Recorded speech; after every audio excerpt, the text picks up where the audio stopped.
दोस्तों, भारत में डीजल और पेट्रोल की ज्यादा रिक्वायरमेंट होने के कारण हमें रसिया, कतर और यूएई जैसे देशों से भारी मात्रा में कच्चा तेल इंपोर्ट करना पड़ता है। लेकिन अब भारत की जानी मानी कंपनी ओएनजीसी यानी कि oil and natural gas corporation Krishna और गोदावरी नदी के बेसिन्स में कच्चे तेल के कुओं पर काम करने जा रही है,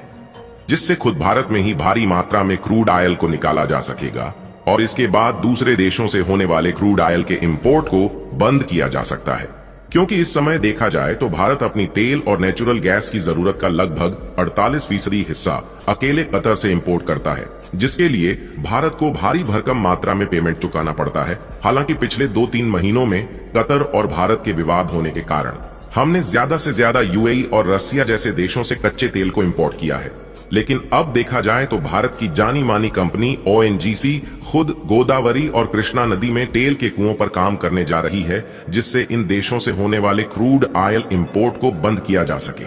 दोस्तों, आज के समय में भारत जिस तेजी के साथ आगे बढ़ रहा है, इससे दुनिया के कई डेवलप्ड देश ये नहीं चाहते कि भारत दूसरे देशों से आगे बढ़े। आपको बता दें कि किसी भी देश को आगे बढ़ाने में उस देश की कंपनियों और फैक्ट्रीज का बहुत बड़ा रोल होता है, और भारत के साथ भी कुछ ऐसा ही हो रहा है, जिसमें भारत की बड़ी बड़ी और जानी मानी कंपनियां नए नए प्रोजेक्ट की शुरुआत कर रही हैं और दूसरे भी देशों में अपने पैर जमाने में कामयाबी हासिल कर रही है। लेकिन भारत की कंपनियों को आगे बढ़ने के लिए अपने इंफ्रास्ट्रक्चर डेवलपमेंट को बढ़ाने और ज्यादा मात्रा में प्रोडक्ट को प्रोड्यूस करने की जरूरत पड़ती है, क्योंकि अगर हम ज्यादा मात्रा में नए नए प्रोडक्ट प्रोड्यूस करते हैं तो उन्हें अन्य देशों में एक्सपोर्ट करके एक लार्ज अमाउंट प्रॉफिट कमा सकते हैं। और इन फैक्ट्रीज और कंपनियों में डीजल और पेट्रोल की काफी ज्यादा आवश्यकता होती है, जिसके लिए हमें दूसरे देशों से कच्चा तेल इंपोर्ट करना पड़ता है। इसके साथ साथ भारत का ट्रांसपोर्ट मार्केट भी तेजी के साथ आगे बढ़ रहा है, जिसके कारण डीजल और पेट्रोल की आवश्यकता बढ़ती जा रही है। लेकिन अब इन्हीं डीजल और पेट्रोल की जरूरत को पूरा करने के लिए भारत की जानी मानी कंपनी ओएनजीसी गोदावरी और कृष्णा नदी के बेसिन्स में ऑयल ब्लॉक पर अपने प्रोजेक्ट की शुरुआत कर रही है, जिसके लिए कमाल की बात यह है कि इस कंपनी को भारत सरकार की तरफ से 1000 करोड़ रुपए का अवार्ड भी दिया जा चुका है, जिससे ओएनजीसी कच्चे तेल को निकालने के लिए ऑयल ब्लॉक्स प्रोजेक्ट में लगने वाली लागत को आसानी से कंट्रोल कर सके। असल में साल 2002 और 2011 के बीच भारत की ओएनजीसी ने ब्राजील की पेट्रोब्रास और इटली की ईएनआई और नॉर्वे देश की रॉक सोर्स, इन तीनों कंपनियों के साथ मिलकर कृष्णा और गोदावरी नदी में डीप वाटर प्रोजेक्ट को शुरू किया था। भारत की ओएनजीसी कंपनी ने इन 3 कंपनियों को अपने साथ मिलकर ज्वाइंट वेंचर में डीप वाटर प्रोजेक्ट पर काम करने के लिए कहा था,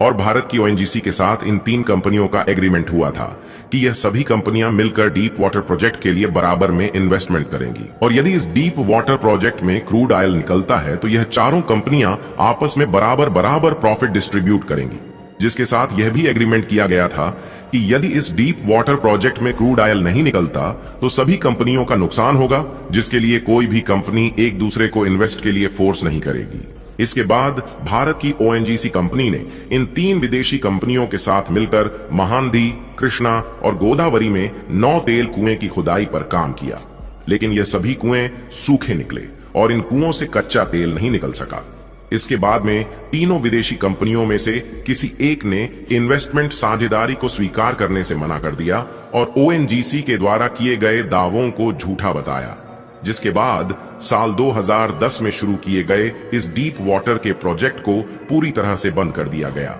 और साल 2014 और 16 के बीच ओएनजीसी ने कोर्ट में डिस्प्यूट के लिए इन तीनों कंपनियों के खिलाफ अपील दायर की, और इसी साल रिसेंटली कुछ दिनों पहले कोर्ट की तरफ से फैसला लिया गया, जिसमें भारत सरकार की तरफ से ओएनजीसी को 1000 करोड़ रुपए का अवार्ड दिया गया, जिसके लिए वह दोबारा से इन तेल कुओं पर काम करने जा रही है।